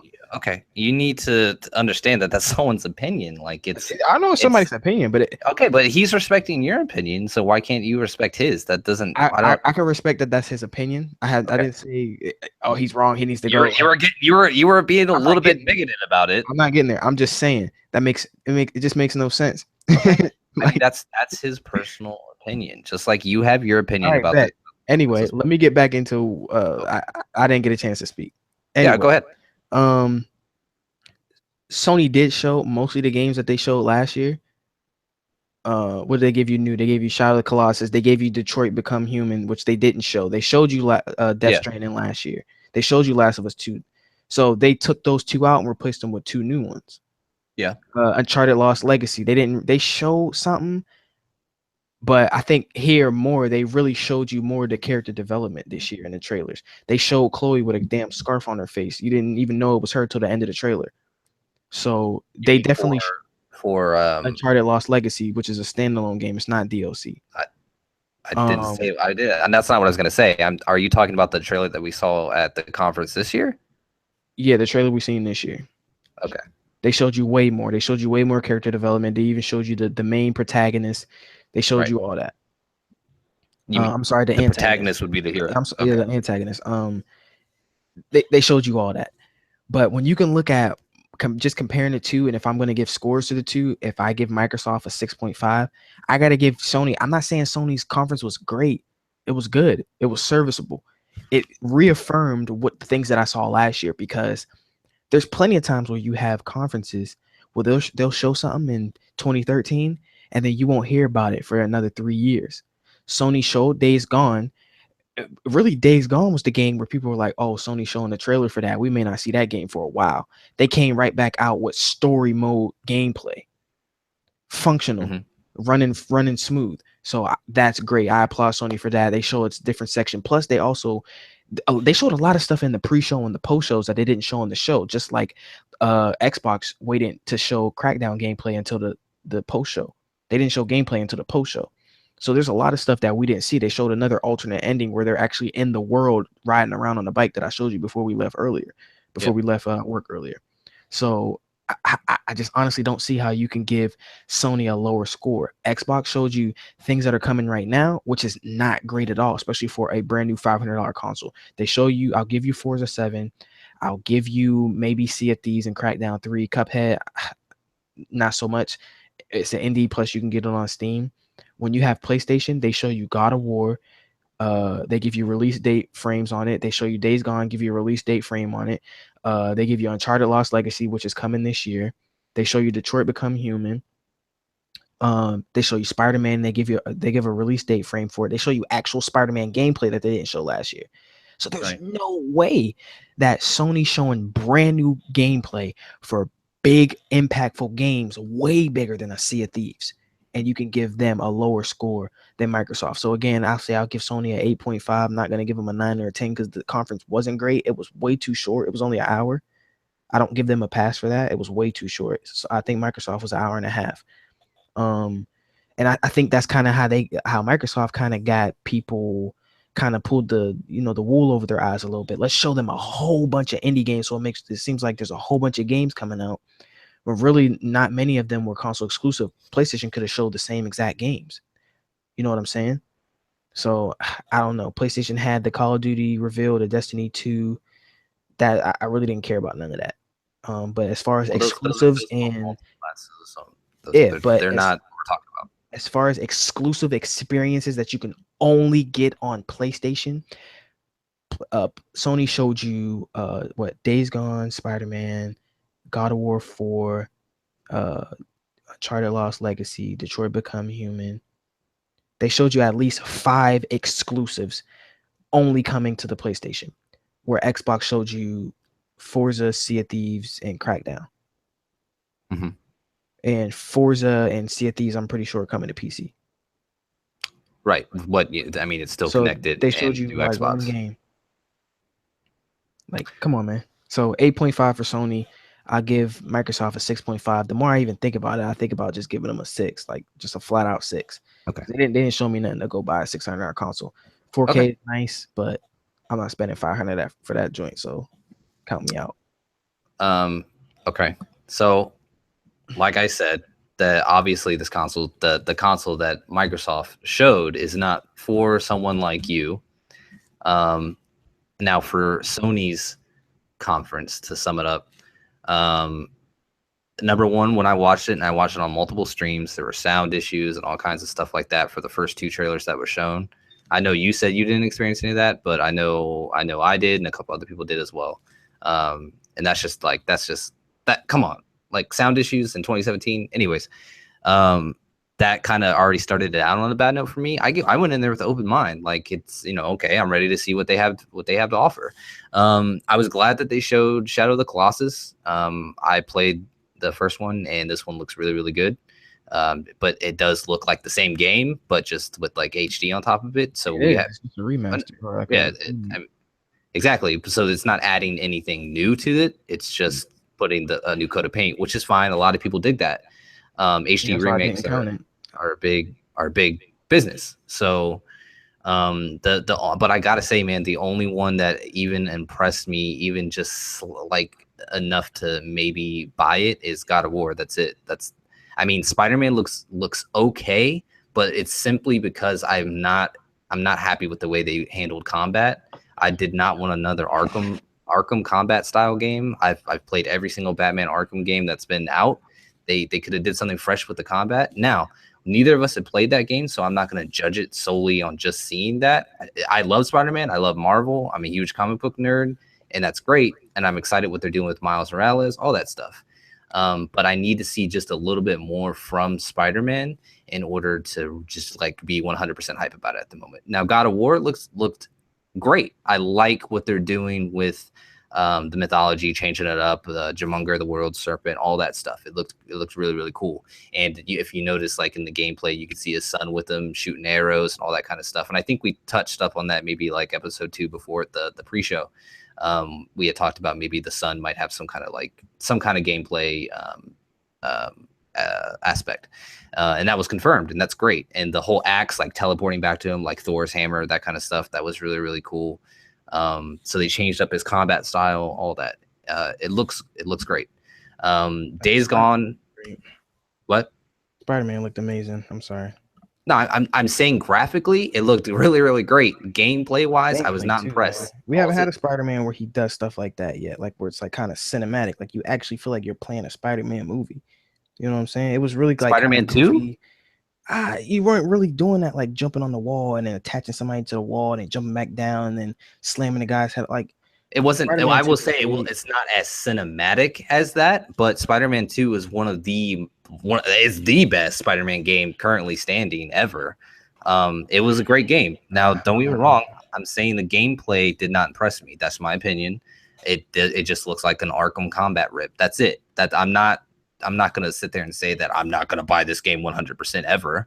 It looks like a solid title. I love Spider-Man, like I said, and if I see maybe a little bit more gameplay from it, then it'll probably sway me.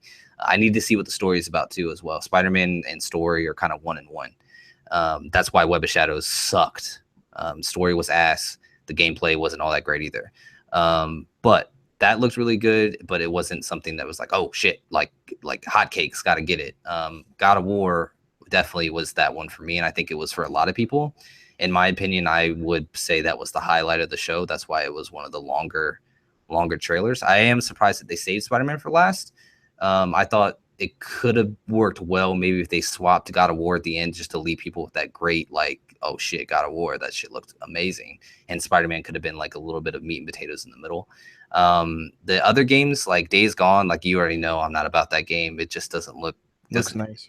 I mean, it just doesn't look good to me. And like I said, that's my opinion. I don't think that whole horde aesthetic, like all that zombie stuff has been played out at this point. I'm not like, even State of Decay is borderline. Like I still got to see stuff from that just to justify it. Like zombies have been played out, case in point, over and over again. I mean, graphically, it looks okay. It's not the best thing I've ever seen in my life. I mean, it's okay. It definitely, like Sam said before, it definitely looks like a mix of The Last of Us with something else, which isn't a bad thing, but it's not like overwhelmingly positive at the same time. Sony doesn't need another title like that. They already have something that's a huge heavy hitter there. That is The Last of Us. They don't need open world though.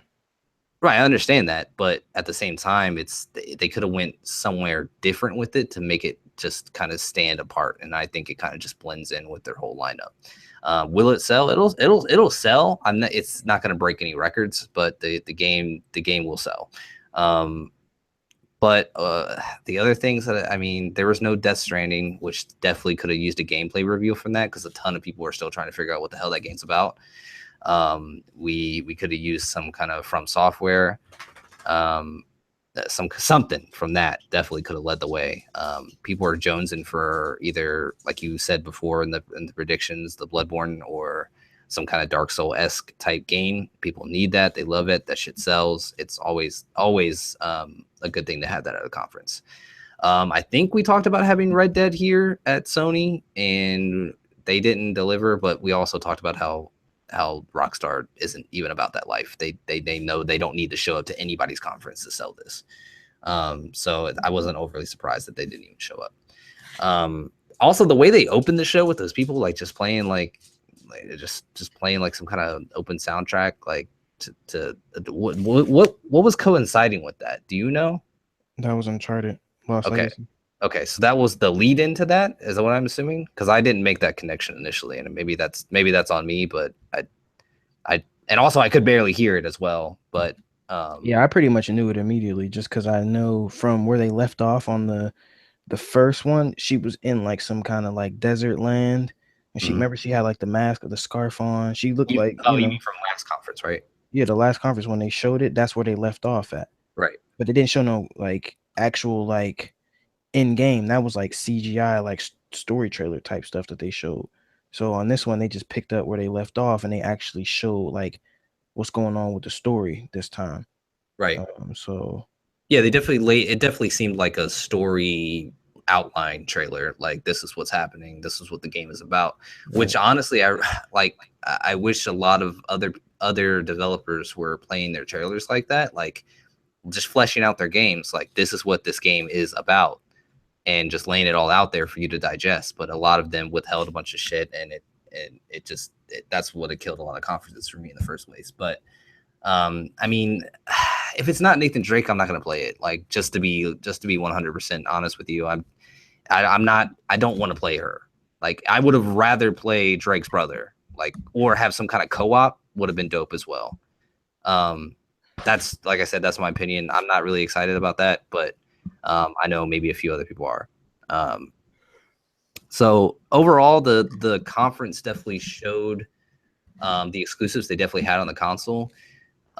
They've done a better job of kind of showing them off. I mean, maybe they definitely could have brought out everything and just kind of just toppled it all on top of the show and made it like an hour and a half of just straight like gameplay, trailers, all that stuff, and Death Stranding on top of it, maybe like a cherry on top at the very end. It didn't even have to be like we saw last year. It could have been a little bit of a gameplay teaser at the very end, and people would have gone bananas for that. Like, absolutely insane for that. And Hideo Kojima, like, they are waiting at the gates to get this game or just anything about it. So it surprises me that they didn't have anything from that. I don't know, maybe Kojima was being like, nah, fuck y'all, it's not ready yet. Like, you just step off. Like, I need my space, because that whole shit that happened with Konami is probably burnt, all that jazz. So that surprises me that didn't show up. Other than that, I mean, it was pretty good. I would give it probably around like a 7 point, I don't know, 8 or so. It was a good conference. I'm glad they showed what they showed, but it definitely could have used a little bit more just to kind of let it sink in. Like, Death Stranding would have sold it. Yeah. So what they didn't show, Death Stranding. What else did they not show? Last of Us 2. Yes. Okay. Y'all forgetting that at least we know those games are coming. We've seen stuff from them last year. So we know they're coming. And Sony has another conference. They have PSX and they have PAX. Right, yeah, PSX, I understand that. They have other places where they can show the game. So it's not just like if you're rating the conference, okay, I could see you chip off a point for not showing the games. But if we're rating like Sony as a whole, you already know the stuff is coming and they're probably going to show it at their next conference. So that's all I'm saying. I mean, that could be. We don't 100% know that, but E3 is the time to bring as many big guns as possible. PSX is cool. PAX is cool as well, but E3, bar none, is the place to bring your A game. Like, not even skip out on anything. They could have, if that's the case, they could have easily saved Days Gone gameplay and even the Spider-Man gameplay for PSX or PAX, and just throw Death Stranding gameplay and Last of Us on there, and people I would have enjoyed it a lot more. I probably would have as well. If I could see anything on Death Stranding, I would have been about it, but that's not the case. And I mean, remember where I rated Xbox? I didn't rate them. I think I rated them lower than I did Sony. So it's just, I don't know. They could have brought just a little bit more, and then they were having technical issues and stuff like that. And I didn't like how they opened their show with, I at least I saw 2 advertisements before I even got to see anything else. and not even like based off of what I was watching. I had the stream pulled up on two separate things, one on IGN, and another off of YouTube Red or something like that, which doesn't even have advertisements. They're disabled. So I got 2 ads for Sony right out the gate before I even got to see anything else, which like, okay. And other than that, man, I mean, it was good, but it could have been better is what I'm saying. I feel like everyone was just like, okay, let's, like Sam said, everyone was legit just playing it safe this year. And that was the downfall. I'm not saying it was a bad E3 overall without even mentioning Nintendo. It definitely kind of gave us a guideline of what's coming in the future for a lot of this stuff. But at the same time, we definitely could have been using a lot of conferences could have been picking up on some more shit for the loose ends on their consoles. But yeah, so that's what I rated Sony. Now, did you watch Nintendo? Fuck no, baby. Okay, well, that's nice. Basically, the biggest announcement that come from Nintendo would be the Metroid 4, and the excuse me, the Pokemon RPG as well, which is there are 2 big things that are coming to Switch that we know for sure, and people are pretty excited about that. But I mean, everyone that knows that's watched the previous 2 episodes, like we're not huge Nintendo fans, so it's hard to be excited about this stuff. I'm sure if Sam was in here, he probably would have mentioned it, but at the same time, he said Nintendo wasn't really even doing him any favors. The thing about Nintendo is, like, I almost feel like they don't even need to show up to E3 anymore. Not even like in a good way. I just think they could just like, here's a commercial for Metroid 4 and that's that. Or here's a commercial for ARMS or Splatoon, and here's the janky way you connect the headset up. It's, I don't know. Their console's wonky. Their entire outline for their business model just doesn't make any sense to me. So they didn't show anything that makes me want to buy a Switch. I doubt they ever will. I know a lot of people are like, "Oh, Skyrim's coming to Switch." I was like, Skyrim's coming to everything, like at these days, and it's also came out in 2011. Like, can we stop? That's not a reason to buy a Switch. Like Mario Odyssey or whatever it's called, that looks great. It looks great, but it's not. I'm not gonna buy a Switch for it. It's not happening. Like, I'm not gonna go spend the money on just for that game.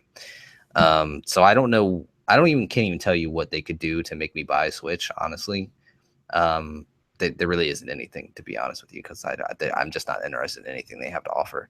And maybe I grew out of Nintendo and something like that. Maybe, I don't know. I really don't know.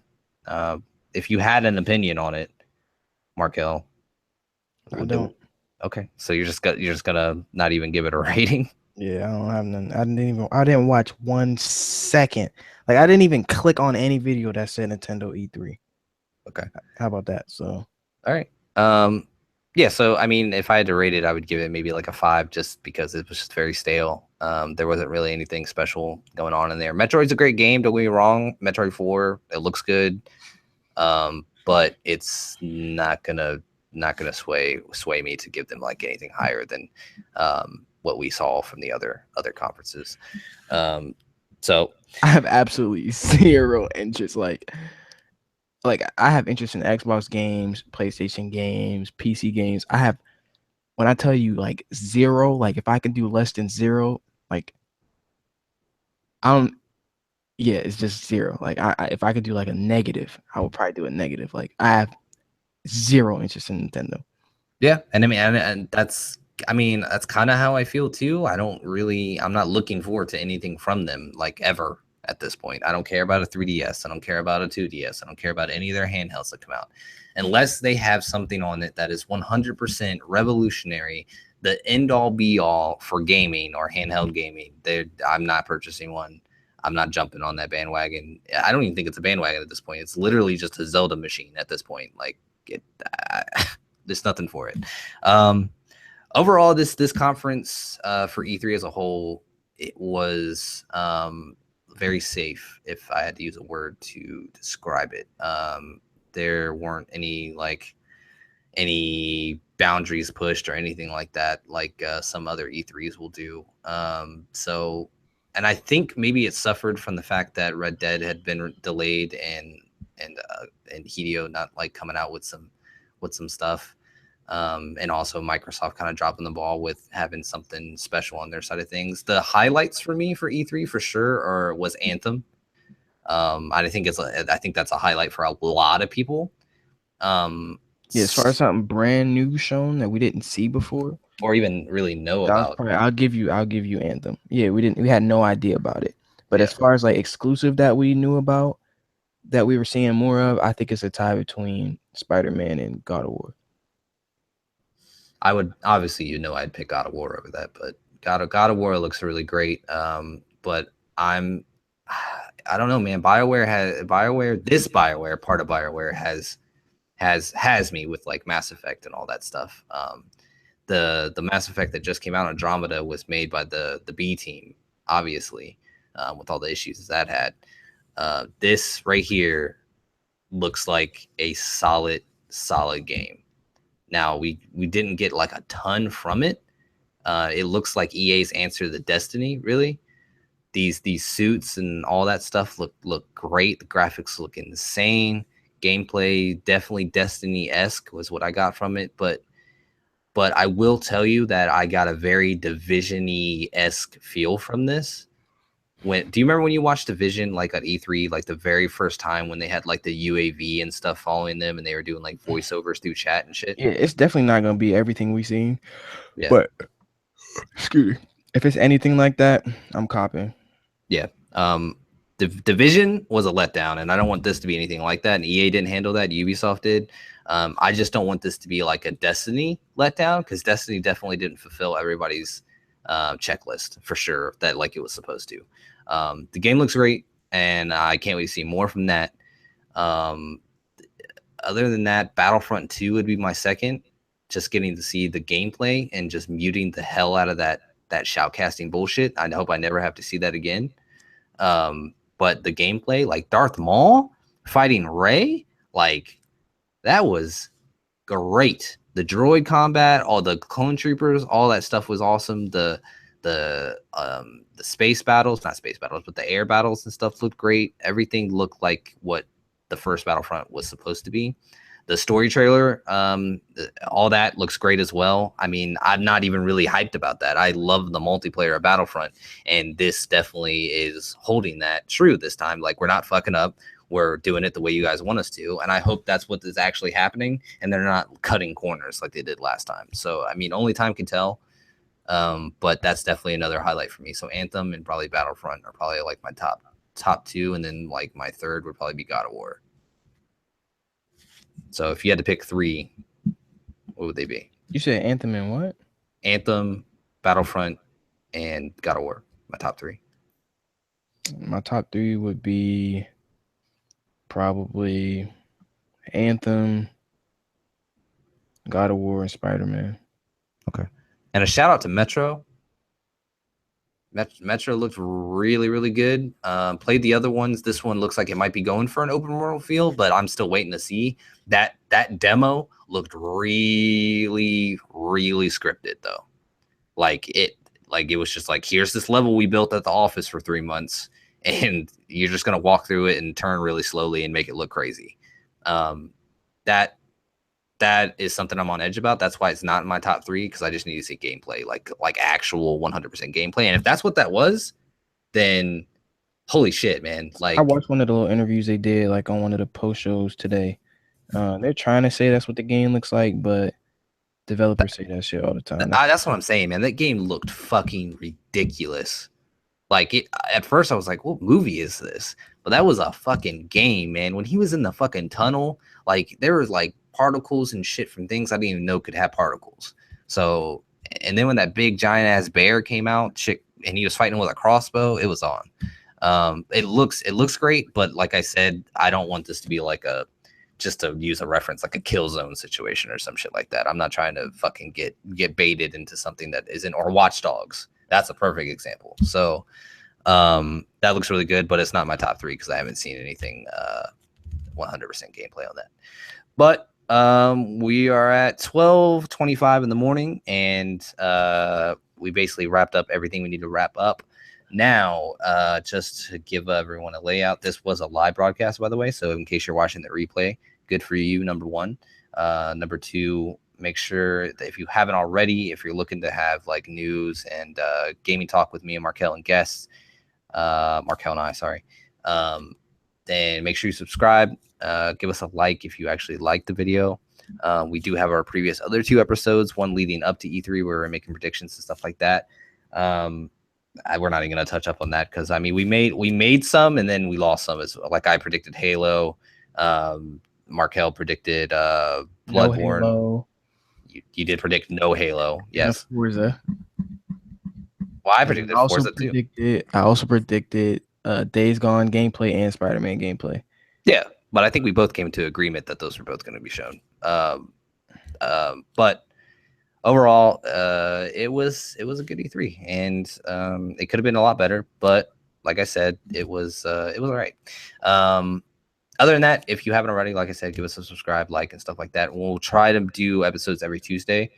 It might go to Wednesday. We just have to check our schedules and stuff to make sure that all matches up. But yeah, Markell, do you have any closing statements that you'd like to make to the 4 people currently watching? Yeah, this E3 was low key trash. Just trash? Yeah, like straight 100% trash. Yeah, that joint was trash. Hopefully, PlayStation shows some Last of Us, some Death Stranding, and shows what Sucker Punch is whipping up at PSX. Didn't you say that was supposed to be like a Western?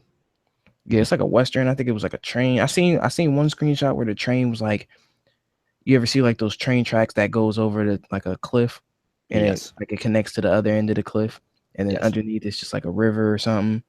But this one, it was like no river, it was just dried up, and the train like somebody blew the bridge up while the train was on it, and the train's like falling off the bridge. And then there's another screenshot that I didn't see that people was talking about where some guy is standing on a train and everybody on the train around him is dead, like bloody and stuff like that. So, but it's supposed to be some kind of superhero type thing, powers just like Infamous. But hopefully they show that. So we'll see. That would be something interesting to see. Yeah, they've been out of the game for a little bit, so. Other than that, we're gonna wrap it up. I appreciate everyone that came live, and I also appreciate anyone giving this a watch currently. Like I said, Tuesdays we try to do our videos and upload to YouTube. So follow us for more, and we'll catch you guys next time.